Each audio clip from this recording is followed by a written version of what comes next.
Did you know that games like pool, snooker, and billiards may have played a role in pushing African elephants toward extinction?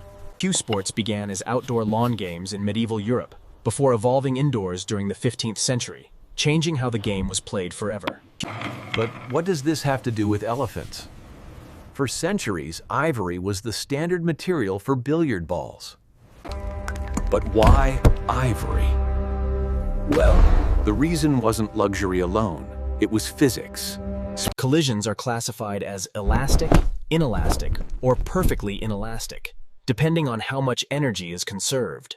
The coefficient of restitution, called COR, measures how bouncy a collision is. Its value ranges from 0 to 1. As the coefficient approaches 1, the collision becomes more elastic.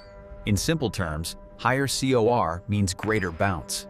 Ivory had one of the highest coefficients of restitution available at the time, around 0.89, making it ideal for precision cue sports. As cue sports spread worldwide, ivory demand surged, and elephant hunting intensified. A simple game, driven by physics, left a lasting impact on nature.